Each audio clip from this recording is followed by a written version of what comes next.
జనరల్గా మీరు ఇందాక అన్నారు ఏది సావిత్రి గారి సినిమా రిలీజ్ అయితే ఫస్ట్ షో అని చెప్పి, మీరు సావిత్రి గారితో ఎప్పుడైనా ఇండస్ట్రీకి వెళ్ళిన తర్వాత మూవ్ అయిన సందర్భాలు ఉన్నాయా? సినిమాలు చేశాంగా. అదే సినిమాలు చేయడమే కాకుండా జనరల్గా మీరు జనరల్ లేదు అభిమానిగా అంటే మొట్టమొదటి సినిమా భారతంలో ఒక అమ్మాయి అని దాసరి గారు డైరెక్ట్ చేశారు. డైరెక్షన్ నాకు తల్లి ఏమో సావిత్రి గారు, తండ్రి ఏమో కాంతారావు గారు. చంద్రమోహన్కి ఏమో రాజసులోచన గారి తల్లిను ప్రభాకర్ రెడ్డి గారి తండ్రి. అక్కడ గొడవలు వస్తాయన్నమాట. ఈ అమ్మాయిని పెళ్లి చేసి రోజారమ్మని పెళ్లి చేసుకోవడం దగ్గర ఇది ఇన్ని. ఓకే, అది దాంట్లో ఎన్ని చేసినప్పుడు ఎన్ని చేసిన రోజున ఒక రోజున మొట్టమొదటి ఫస్ట్ షాట్ పెట్టారు నేను మా ఇద్దరు కాంబినేషన్లో. పెద్ద స్టేర్ కేస్ మీద నుంచి ఇట్లా దిగుతా నేను చెప్పుకెళ్ళి ఒక చోట ఆగాలి, ఆ వెనక ఆవిడ చెప్పుకుంటూ వచ్చి ఆగాలి. అదంతా ఒకటే షాట్ పెట్టారు దాసరి గారు. రిహార్సల్ చేసాం, ఒక 2 రిహార్సల్ బాగానే ఉన్నాయి, టేక్ అన్నారు. నేను వచ్చేసాను. వచ్చిన తర్వాత ఆవిడ డైలాగ్ అవ్వాలి మొదలుపెట్టలా. ఏమిటి మర్చిపోయిందా ఏంటి పెద్ద ఆవిడ అని అనుకుంటా డైరెక్టర్ ఇంకా చూస్తున్నా ఇట్లా ఏమైనా కట్ చెప్తాడని. కట్ చెప్పలా.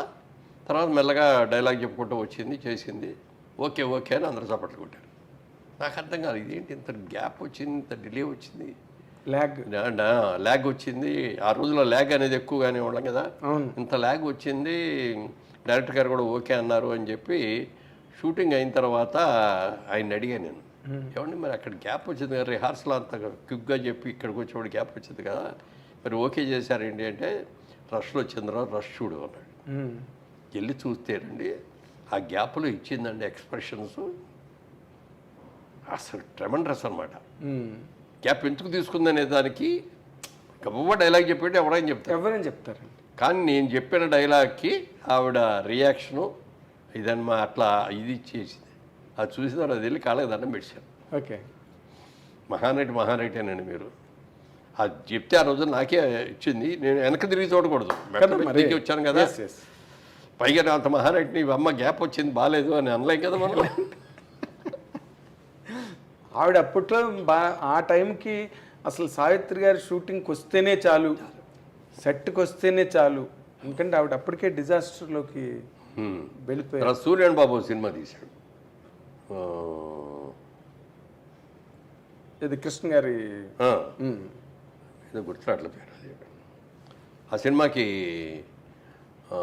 సావిత్రి గారి తల్లి, గుమ్మడి గారి తండ్రి, నేను చిన్న కొడుకుని, కొంచెం అల్లరి చిల్లరగా తిరిగే టైప్ అనమాట. ఒకటే షాట్ పెట్టాడు రాజాచంద్ర. కెమెరా టాప్ యాంగిల్లో పెట్టేసి నైట్ సీను మొత్తం లైటింగ్ హీటింగ్ అంతా చేసి ఆవిడ నన్ను వచ్చి తిట్టి కొట్టడం అనమాట. షాట్ అందరూ కొట్టారు, అందరికి అయిపోయింది, చేశారు, బ్రహ్మాండంగా వచ్చేసింది, అందరూ చప్పట్లు కొట్టారు, అయిపోయింది. అంతా అయిపోయిన తర్వాత నాకు ఏదో లోపల మండుతున్నట్టుగా ఉంది, అవన్నీ ఊదుకుంటున్నా. ఆవిడ చూసి గవ్వ వచ్చేసి ఏంటి అన్న ఏమైంది అంది. ఇవి ఏం లేదమ్మా కొంచెం ఏదో ఇదిలాగా ఉంటే ఇది అని ఊతున్నారు. కానీ గుండెలు తీసి చూస్తే ఆవిడ అలాగే ఇట్లా కొట్టి చేయటంలో ఈ గోల్డ్ అని ఇట్లా గీసుకొని బ్లడ్ వస్తాను. ఇక అక్కడ చూసేసి నాన్న సారీ నాన్న మా ఇంత అద్భుతంగా చేశారు, ఇక్కడ కావాల్సింది అదే ఇంపాక్ట్, ఇక్కడ ఏం తగిలినాయి అది కాదు, ఏముంది నథింగ్ ఇవి అని చెప్పి చేస్తే కూడా అంత వెరీ డెలికేట్ అసలు. ఎవరికైనా చిన్నాళ్ళకి పక్కన వాళ్ళకి కష్టం వచ్చిందంటే వెరీ సెన్సిటివ్, వాళ్ళ కష్టం వచ్చిందంటే కూడా తట్టుకునేది కదా ఆవిడ. అలాగే ఎవరన్నా వచ్చేదన్నా శుభలాకి తీసుకొచ్చి పెట్టారు కాబట్టి దగ్గర ఎంత డబ్బులు ఉంటే అంత డబ్బులు అక్కడ ఇచ్చేసాడు. అలాగే ఆవిడ మీరు అంటే ఆల్మోస్ట్ లాస్ట్ డేస్ మీరు అప్పటికి ఇండస్ట్రీకి వెళ్ళిపోయారు, ఆవిడతో యాక్ట్ చేశారు. అసలు ఒక్కొక్కరు ఒక్కొక్క కథనం చెప్తారండి సావిత్రి గారి గురించి. ఎవరి వెర్షన్ వాడిది, ఎవరి వెర్షన్ వాడిది సావిత్రి గారి. నేను నాకు చూసింది 9 వరకు అయితే అట్లా కొన్ని సినిమాలు రామాయణంలో పిటకల వేట ఇంకా అయ్యో కొన్ని సినిమాలు చేశాం మేము అందరం. ఆ సినిమాలన్నీ చాలా సక్సెస్ అయిన తర్వాత ఆవిడతో బాగా ర్యాప్ విపరీతంగా పెరిగింది. సరదాగా ఆవిడకి కూడా కార్డ్స్ ఆడటం ఇష్టం. 6 గంటలు దాటిన తర్వాత ఆవిడ షూటింగ్ చేసేది కాదు, 6కి వెళ్ళిపోతానని చెప్పేది. ఇది 6కి సీల్ 8కో 7 దాకానో 9 దాకానో అయ్యేటట్టు ఉంది అన్నప్పుడు డైరెక్టర్ వచ్చి సైగ చేసేవాడు మాకు, ఆవిడతో కూర్చొని ప్యాకాడేవాడు. ఆయన సైగ చేసేవాడు, సైగ చేసేస్తే ఇక మేము ఆట అయినా కూడా తిప్పేవాళ్ళం కాదు. కార్డు తీసేసి పడేసేసి ఆవిడ షో అని తిప్పేది. అబ్బా బలి పోయిందండి, ఇంకొక ముక్క వస్తే మాకు అయిపోయేదండి అనేవాళ్ళమే తప్ప.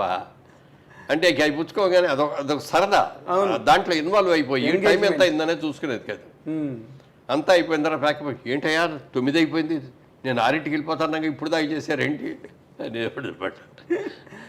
అట్లా చాలా బట్ అలాగా చిన్నపిల్లల మనస్తత్వంలాగా ఉండేదన్నమాట.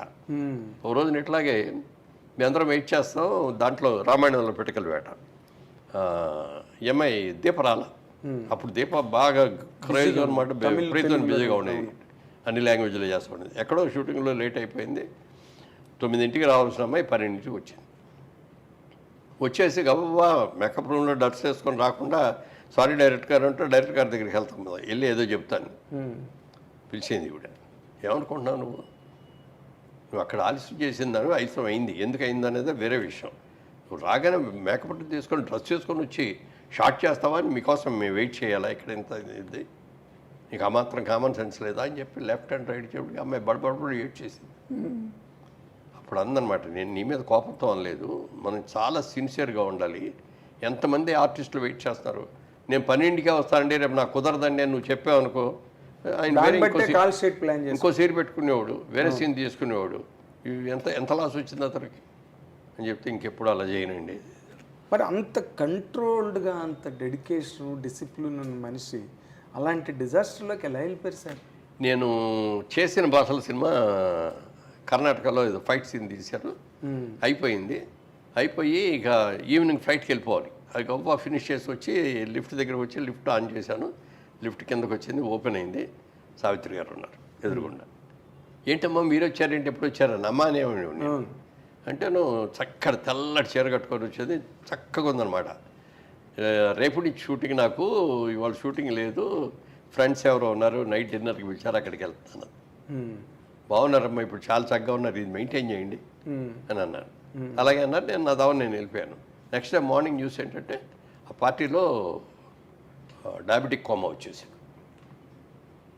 అన్కాన్షియస్ అయిపోయింది. అదే ఎందుకంటే కారణాలు ఉంటాయి కదా, నాకు తెలియదు, ఆ కారణాల మూలంగా కోమాలోకి వెళ్ళిపోయిన తర్వాత కోమాలో మరి రాలేదు కోమాలోంచి తిరిగి. అంటే అప్పుడు కోమాలోకి వెళ్ళడం అన్నది అప్పుడు జరిగింది కానండి, అసలు ఆవిడ డిజాస్టర్లోకి వెళ్ళిపోయి చాలా సంవత్సరాలు అయింది. ఎందుకంటే మనం మాట్లాడకూడదు, అంటే ఆయనకి అలవాటు చేసింది కూడా జమిని గణేష్ని అంటారు కదండి.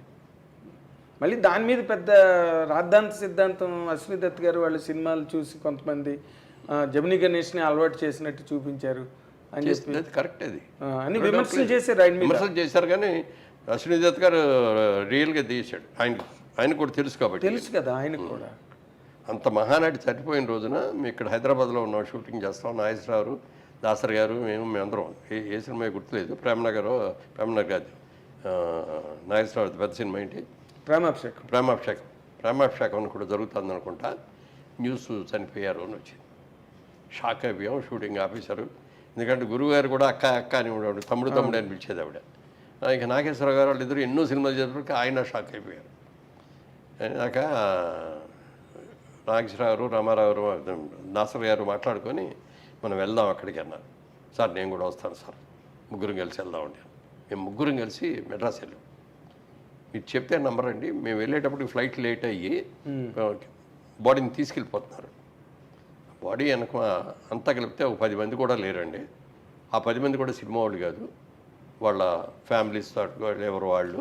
లేబర్ మాత్రం వెంటనే పోకూడదు, అమ్మ సావిత్రమ్మ చచ్చిపోయావా సావిత్రమ్మ అంట ఇక వాళ్ళు ఏడుస్తున్నారు. మన సినిమా ఇండస్ట్రీ వాళ్ళు అక్కడ లేరు.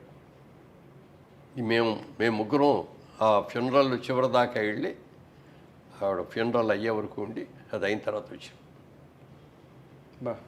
ఆవిడ మీద ఉన్న ప్రేమ అభిమానం వీటితోటి ముగ్గురం, నాగేశ్వరరావు, దాసర్ గారు, నేను.